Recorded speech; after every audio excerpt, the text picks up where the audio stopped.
I am insanely excited to show you today's game from the Olympiad because I think that I might have made the best move that I've ever made in a chess game, at least in the past few years of me playing competitively. So, guys, see it for yourself. I'll be putting bookmarks at, the different parts of the game so that you can see it. Everything from the opening to the middle game, which got crazy, like absolutely crazy, to the end of the game, so that you can choose what part of the game you want to see. But, guys, today's game against Singapore was one of the craziest games that I've ever played, and I'm so excited to show you a beautiful combination that I was able to find in the middle of the game. I hope you guys enjoyed today's recap. Round number 7 of the Olympiad. Let's go. So anyways, e4, c5, d4, c takes d4, and c3. She went for the Smith-Morra. Now you guys know that typically against the Smith-Morra, I tried to go for my Siberian trap, but I felt like, you know what? This girl probably knows about the Siberian trap. I did not get into the actual Smith-Morra. I decided to go for the Alapin instead. I decided to transpose to an Alapin because yeah, that's what I had prepared, and I just didn't want to get into all of these crazy lines after pawn takes. I mean, if you play it in this move order, it typically means that you want to get into Smith-Morra, and I am actually not so comfortable playing against it because white gets so much piece activity, and I don't know, I have a really bad result against this opening. So I went knight f6 to get an Alapin going, and now I'm threatening this pawn, so she needs to push, or she doesn't need to push, but that's the best move, to push. You just push the pawn. And then knight d5, and now typically you take the pawn with the c pawn, but she took with the queen, and I knew that she was gonna do this. She always does this. But yeah, but typically you take with the c pawn and you just try to get a center, and then you go knight c3, knight f3, e6, d6, all of these sort of things. But okay, she went queen takes, and I went e6 just to defend my knight, and now I'm threatening to go knight c6. She went bishop d3 first, and her sister did the same thing against my mom. Her sister did the exact same thing against my mom, so they had probably prepared this. So let me go ahead and show you. So I went knight c6 here. So I was threatening the queen, and now she went queen e4 because, well, now she cannot really go anywhere else if she's going to defend the pawn. So she needs to go queen e4. It's the only move to defend the pawn. And okay, my mom here went for queen c7, which is maybe objectively the best move. This is the move that my mom did. But I went for my idea of f5 because this is what I had prepared against, knight f3, knight c6. Yeah, with the same kind of line, but with the knight being on f3 now instead of the bishop on d3. So I just decided to go for this line because I felt like I actually really understood it. I understood the ideas in this opening. So I wanted to go for what I understood. And okay, so now I'm threatening the queen. And the queen, I mean, you need to pretty much, well, you can go queen e2, but then I'll just go queen c7, and I'll have a quite nice chain of pawns. I mean, at some point I'll be able to go b6, bishop b7, and my pieces will be pretty good. So, I mean, the most critical thing is, to take on f6, because then I need to take back with my knight, and then, queen h4. Now you're putting the queen on this diagonal. So I decided to play knight e5 here. I have never, seen this, but, I just thought that, okay, I want to go d5, but I also wanted to stop the bishop from checking me on g6. Bishop c2, she was just defending her bishop. And then after this, I went d5, which was my idea. And now she went for bishop g5. Which, okay, I mean, I don't know if there's anything weird with that. I mean, the thing is that I don't think she ever wants to take, because, if I do something random and she takes, this is just gonna be a better takes, and takes. This is just gonna be a better endgame for me because I'm gonna have such a great center. And that's the thing with this opening, right? It looks very weird. My king looks like it's in a lot of trouble, but actually I have a great center. Guys, white does not have a single central pawn. How often do you play an opening where white does not have a single central pawn? So, okay, I went bishop d6 here. I was just trying to play it the way that, I had prepared it before. Bishop d6. I just actually in this position, I just wanted to castle at some point. I knew that I couldn't castle now, but I wanted to castle at some point. And I knew this bishop can be pretty good looking towards the king. Actually, I thought that my opponent, she went here knight d2. I actually thought that she was going to castle queenside. I was so sure she was going to castle queenside. I was really expecting it. I went h6 here. I'm not threatening to take the bishop, but I'm threatening to castle. I wanted to castle. If I castle now, there's bishop. If I castle now, there's bishop takes, queen takes, and then queen takes h7, and I mean, I'm gonna get checkmated. I mean, this is just, I mean, maybe I don't get checkmated, but I mean, it's a disaster. I cannot allow that. So I cannot castle here. So I went h6 just so that my pawn on h7 would not be hanging anymore. But here, I really thought she was gonna castle queenside. Like, I was really expecting it. And I thought this was gonna be a crazy game, you know? Like, she castles queenside, I castle kingside, boom, boom, boom. So, but she went knight gf3 instead, and okay, here I was thinking for a while. I wanted to move my knight because I knew that, like, if I move my knight somewhere, like, if I take here, then this knight is gonna get, like, really good, but if I move my knight, for instance, to f7, then this knight cannot go anywhere, this knight sucks as well, and I'm limiting the movement of two pieces at the same time. At the same time as I'm threatening, finally I'm threatening this bishop, and I'm gonna be able to castle very soon. So, yeah, and here I thought that she was gonna go bishop g6, which is what she did. Here I knew that I had to castle. In this position, I thought that my position was really nice. I almost thought that she had to take on f6 now. Because I saw that after bishop e3, which is a move that she did, I saw that I had e5. And this just looked amazing to me. I mean, look at my center. And I mean, like, if she takes on f7 or whatever, like rook takes, I mean, like, my pieces are just gonna be coordinating so well. Like, my pieces are so good, and once again, my center is so good. And I'm gonna be able to go e5, e4, and, like, I have, like, some amazing pawns here. Okay, anyway, so bishop g6, castles, I calculated this. Bishop e3, and then e5. And okay, here, I immediately saw that I have this threat. And I was like, will she see it? Will she see that, you know, if she doesn't, like, take care of this, I'm winning a piece? Like, will she see it? And I was just, like, thinking in my head, please castle, please castle, please castle. And I didn't think that she saw knight h8, because I thought that knight h8 was a really nice move, because you typically don't move your knights backwards. And I'm going to show you what the idea of knight h8 is, but it's not easy sometimes to, like, think about backwards moves. And I was really happy about seeing knight h8. Like, the moment that I saw it, I was like, wait, this is winning. Because at first, I was calculating going things like, I thought that I was threatening to go, like, e4, and when the knight moves, go, like, knight e5.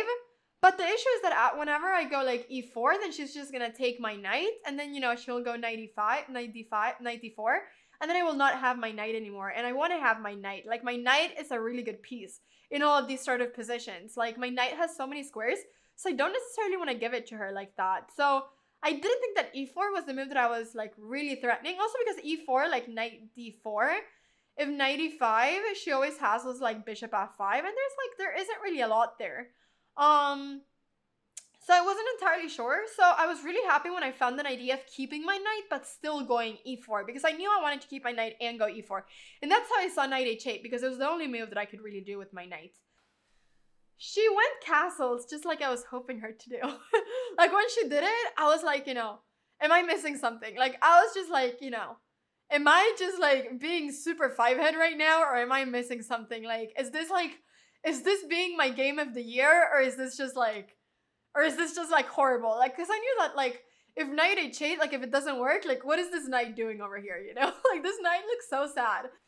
So bishop c2, and here the idea is that after e4, threatening the knight, and here the thing is that if the knight goes somewhere, I have knight g6, and the queen is trapped. So that is the whole idea with this variation, that this bishop, by going e4, I am, by going knight h8, I am forcing the bishop out of here. I'm forcing it to go back. Okay, I'm forcing it out of, you know, out of these squares, out of the g6 square, which I know I want to get, you know, put my knight on.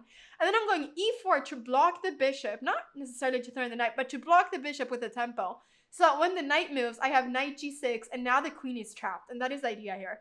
The queen has no square in this position. And I thought this was quite nice. That was the whole idea with knight h8, and then e4, knight g6. That I'm actually rerouting my knight to this square, and it's hard for the queen to do something. So I realized when, like, I went e4, I realized that her only move is to take on e4. Like, I ended up taking with the knight. I thought it was going to be the same thing, bishop takes. I took here, and then she took... And okay, here I think that I complicated matters. For some reason, I got really scared about my king. And I think that I complicated matters. I don't know, I feel like my knight kind of sucked. I was 2 pawns for a piece, which I knew was good, but I didn't really know where to put my pieces, and I think the most logical move here is queen e7, and this is probably what I should have done. To just exchange queens and move on with my life, you know? But I decided to go rook e8 because I wanted to complicate things. I don't know why I complicated things so much, but I just wanted to checkmate my opponent. I was in like such a like attacking mood. I didn't want to just exchange queens and like I don't know. I saw like some cool ideas. So I saw this idea of rook e8, queen d5, and bishop e6. And okay, like maybe it's stupid to like give these pawns, but I had seen this idea of like queen takes b7, rook b8 takes, and like putting my bishop here, and I felt like the queen was very like off the board, and I felt like my two bishops looking towards the king were like very strong. So I decided to go for this. So I'm going rook e8 because if I went, let's say that I would go bishop f5 here now, I actually really did not like that move because after queen d5 check, I pretty much have to go like king h7 or something, and then there's gonna be rook, I don't know, some rook to d1. And this is now, like, this is, like, not clear at all. Like, I did not like this. I mean, like, bishop f4. I mean, this kind of... Okay, I mean, I'm better, but, like, there's so many pins going on in this position. I mean, in bishop e7, she can take on b7, and all of a sudden she has 3 pawns for, you know, my piece. And this is not so clear. So I really did not want to go bishop f5. So my idea of going rook e8 is that I'm basically saying that, you know, if queen d5 check, which is like where the queen wants to go, then I'll be able to bring up my bishop with the tempo. So she cannot go to d3, queen d3, because then there's bishop takes h2 check, winning the queen. And if she goes queen c2, then, you know, I can just develop very nicely and there's no problem. Like I can maybe go like, I don't know, queen f6, bishop g4. I can do a bunch of things. So, I mean, the only critical move here is to go queen d5 and then take my pawn here. So... This is like what I was thinking. I went bishop e6, takes, and rook b8, like I said. And okay, in this moment, guys, I had a realization. And I realized that I literally had 2 pawns left. And I was like, Anna, you have messed up so much if you don't checkmate her now. And I was so scared because I hadn't calculated, like, my like intuition was telling me that, you know, this was probably like a pretty good attack, but I hadn't calculated, so like I didn't know if like that was anything specific. So I went bishop d5, and the idea of bishop d5 is that I'm threatening to take this one, so she needs to move the knight, I think. Or, you know, or she doesn't need to move the knight, but then I'll have bishop takes f3, and then I think that I'm gonna be better because, I mean, my knight is just gonna be so strong. She went knight d2. Like this was the best chess move that I played in a very long time, like probably in years. Like probably as a singular chess move, this is probably the best chess move that I've played like the past 3 years of competitive chess. Guys, what if I told you that I sacked 2 bishops in a row? Guys, I was so scared. I mean, I'm not gonna lie, I was calculating this for like a while, and I was so scared because I knew that either this is the most beautiful way of winning in the world, or it's not. So I went for bishop takes h2. This is a moment where I was like, okay, there could be some tactic here. This queen is really like not well placed. This queen is like on the other side of the board. Like her pieces are pretty bad, and her king, I mean, there's 2 bishops pointing towards it. So this is a moment where I was like, okay, after taking like 5 minutes of thinking about random things, I was like, okay, I need to think about it in the way that you're actually supposed to calculate chess. So I was like, okay, let's look at, you know, checks, captures, and attacks. And so I had a check and a capture, and bishop takes h2 is not like that crazy of a move. I mean, it is, but it's like, you know, like, I mean, it's like thematical. So I was like, okay, let's actually calculate this. And when I saw bishop takes h2, pretty soon I saw bishop takes g2. And okay, I'll show you this. But bishop takes h2, guys. It's like when I was looking with like the engine doesn't see this, and that's like the biggest, like, I don't know, like compliment that you can like ever get in chess, that you like see a move. I know that like a deeper engine would see it, but like the, you know, initial, you know, engine that you have on chess.com without like putting extra strength doesn't see it until you actually make a move, and that made me kind of happy. So bishop takes h2, king takes h2, and now, okay, queen h4 check, I need to go, and then king g1. And now the only move that's good here is bishop takes g2. So it's a double bishop sack, everybody. It's 2 bishops in a row. It's 2 bishops in a row, which is like pretty crazy. I don't know. Yeah, I was so happy when I saw this. I was really happy. And I was playing it pretty quickly as well. And here I thought that she had to go f3 or f4. There were just so many things that I could do. Like I was even like just thinking, I was thinking about queen g3 here, you know, threatening this. But okay, there's bishop f2. But there's also queen h1 check, queen h2. I don't know. I thought that, this position kind of like wins itself. But okay, after bishop takes g2, she took, and I was really surprised. I was like, is this not just a checkmate? Which it was not, guys. Stupid Anna. But queen g4 check. She went king h2, and the idea here is to go rook b5. Now, this queen g4 check is really important. If I go rook b5 now, she can escape. It's crucial that I go queen g4 check and put the king on the h file, and that the king is not on the g file. I'm losing if I don't do queen g4 check. I need to go queen g4 check, and she went king h2. And now rook b5 is good because I'm trying to put the rook on the other side, right? The thing is, right, I saw that she had bishop c5. I mean, if she doesn't go bishop c5, it's going to be a checkmate. There's no other way of stopping rook h5 checkmate. She needs to go bishop c5. And here I had a couple minutes left, and I made a mistake. I mean, I wouldn't say that I made a big mistake, but here the absolute easiest way of winning is just going queen h5 check, king g2 or whatever, and then just taking on c5. And okay, I mean, what is she gonna do? I don't really know what she's gonna do. I mean, I'm gonna checkmate her soon. Like, I mean, she almost needs to sacrifice the queen, and okay, this game would have been over in like 3 more moves. Like, I'm sure she would have resigned here. I'm sure she would have resigned. She's so much material down. I decided to complicate things, and the whole time I had thought that rook e5 was just winning on the spot. So I played this like really quickly, like in 10 seconds I played rook e5, really thinking that she was gonna resign the next move. And I had seen queen check, king h7. I knew there was no other check. I had seen queen g2, and for some reason I had literally not realized that after rook h5 check, the king can now go to g1 because there's a queen on g2. It happened to me the same thing that has happened to me in other games, where I just forget that like the position changes and like the queen on g2 is obviously covering for the king. And I just missed that, and I was so scared that I had like completely messed this up because I knew that like, so I got really scared here. I mean, I don't know. I was also quite tired at this point. I was tired the whole game, but I was pretty tired here, and I just miscalculated this. King h7, queen g2. And okay, I knew that I was gonna like still win a lot of material, and I thought that I was still winning, but I didn't think that this was like as clear. So, queen f4 check I think is good. If rook h5 check, then the king is just escaping here and there's nothing, then I'm probably losing if I go rook h5 check. So I need to make sure that the king and the queen are on the same file so that I can at least like win the queen. So I went queen f4 check, queen g3, and now rook h5 check, and this was all good, and this is like still like really good for me. It's just that like the other move was just like winning like on the spot. This is taking a little bit longer. So king g2 and rook g5, and this is like all fine. I mean, the king has to go on this file, and I'll be like pinning, and I'll be winning the queen. Now she went knight f3. And now I was like, I had like a minute or something for like 6 more moves, which is like, I don't know, I think I was playing a little bit too fast here, but I was like really calculating, and I wasn't entirely sure about what was happening.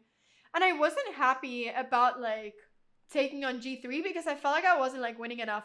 In this position, I should have gone rook takes c5. Because the idea is that if takes, I'll take back with the rook, and this is now going to be like better material wise for me. I had like a minute left and I kind of panicked, so I just took here. And takes, and rook takes b2. Guys, I need to tell you something. You're gonna laugh. Like, you're gonna laugh. For the next 10 moves, this is how, like, where my brain was. For the next 10 moves, I believed that she had a rook, knight, and bishop for my queen. I thought I was lost here. I forgot about my knight. I didn't think I had a knight. I'm not kidding. For the next 10 moves. No, like, this is, like, it's insane. Like, at one point, I was like, wait a second, I'm winning. Like, this is not... My brain was, like, in a whole other place. Like, my knight on h8, I just didn't remember it. And I was so scared. I was like, okay, I'm gonna have to fight for a draw, Rook f2, and here I just thought, okay, I need to, like, exchange. And I need to exchange, and then king takes f2. And okay, here I thought queen f5. I knew that I had to, like, try to enter on the light squares somehow. And also, I thought that this position, like, nonetheless, I thought that it was easier for me to play. So, here I'm threatening, like, checks and winning the pawns, etc. So she went bishop d4, knight f7. So, rook f1, this is a mistake. She really made things easier. I mean, I guess that she was thinking that rook f1 and king g2 is the same thing, but it's not. Because now I had knight g5. And now the thing is that she cannot go king g2 because I have queen h3 check.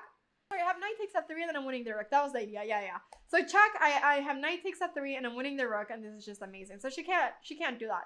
So she has to go, and if she goes like here, then I can just take here. So she has to go king e2, and now finally at this point I realized the actual material. So king e2, but here I knew that this was just great. So I went queen e4 check, bishop e3. I was just trying to get hold of all the light squares, and I wanted to make sure that the king could not escape. So queen c4 check I think was a really important move. And the idea was that if king f1, well then I'm just gonna go knight takes f3, king takes f3, and I'm gonna be able to win the rook. So she went king e1. I went queen takes c3. Now I'm just winning the pawns. Now everything is coming crashing down. And queen c4 again, just to make sure that the rook cannot go to the other side. Because if I do like knight e4 now, well then maybe the rook can come to the other side, which is fine, but you know, it's a little bit unnecessary. I can just block the rook from going to the other side and then go knight e4. Threatening this pawn, threatening lots of things. Bishop f4, g5. I felt like I was playing this well. And now, you know, this bishop needs to stay in this diagonal, otherwise I'll be taking here. So bishop e5 and now g4. And once again, this was another moment where I thought, is she gonna resign now? You know, there are a lot of moments this game where I thought she was gonna resign, because I realized that, you know, if she goes with the knight anywhere, you know, anywhere, if she goes here anywhere, it's just a checkmating too. She can go absolutely anywhere. She can go, you know, knight here. It's going to be a checkmating too. I always have this checkmate. So after g4, I thought she was going to resign in this position, you know. She went bishop f4, and I was like, you know, what's happening here? So g takes f3, rook takes f3, and queen takes a2. And, you know, queen and knight versus rook and bishop, I thought this was just going to be completely winning. Which it is completely winning, but I kind of messed up. But okay, king f1. I was thinking of going queen h2, which maybe would have been better. I went queen c2, and she went bishop e3. Queen d1, check, queen e2, check, and she has to do this. Like I had seen like knight d2, but for some reason I didn't see the other idea. So rook f4, king g5, rook f3. Okay guys, here I made a horrible blunder. Horrible blunder. And I knew it was a horrible blunder, but I had like 5 seconds left on the clock and I panicked and I did a horrible move. Never do this, guys. If there's one thing they should never do, never, ever do something like this. I think it might have been a draw. I don't know how to win this last position. So rook takes f2, queen e4 check. And I was just praying that she would like go away with the rook, because I realized that king h2, I realized h5, I realized that with the rook on f4, if the king just moves around like a square, I had no idea how to break through. So she went rook f8, and this is a horrible blunder. Because like when you're like basically when you're playing queen versus rook, you cannot bring the rook to the other side of the board because you will lose the rook, yes or yes. So you need to have the rook, you know, protected at all times. Like every single move, your rook needs to be protected and close to the king. That is the #1 rule. I was very surprised when she played rook f8 with 14 minutes left. Like, I don't know why. She could have thought for like those 14 minutes. Maybe she was trying to like time pressure me, but when she did this, I immediately like realized this is a mistake, and I was happy because I thought I was gonna draw here maybe. So queen c2 check, king h3. I also thought it was strange that she was like going up, but okay, makes sense because I guess otherwise I can bring my king up. So here, queen c4, just kind of moving my pieces around, but now the king is a little bit worse placed. So queen e2, I am now stopping the king from like being able to go to the other side. So she went rook f8, and then I went here because I wanted to checkmate. I don't know if it was the best move. I don't know. I thought that maybe her rook was hanging in some line, but I mean, whatever. I just thought that I just wanted to checkmate her, you know? So I just went for this. And then she started checking me, and I was very confused. I thought she was going to go king g2. And then I was going to go queen e2 check. And okay, then we were going to see a little bit what happened. But she just went rook g8 check, and I was like, what's happening? And then I went king h6. And she went rook h8, and I was like, I was really confused. And I went king g6. Because I thought that the rook was worse placed here than here. I thought that here there were some checks where I could win the rook. And I was really confused about this. And then she went rook g8, and I was even more confused because I realized king h7, the rook is under attack, and if the rook goes somewhere random, there's queen h1 checkmate. So guys, I was very confused, but yeah, so she did this, rook g5, and then queen h1 checkmate, and that was the end of the game, everybody. That was the game, guys. That was the game. I hope you guys enjoy the game. We ended up beating Singapore 4-0, and tomorrow we're playing against Israel. So wish us luck in our match against Israel, and I'll see you in the next recap. Bye bye!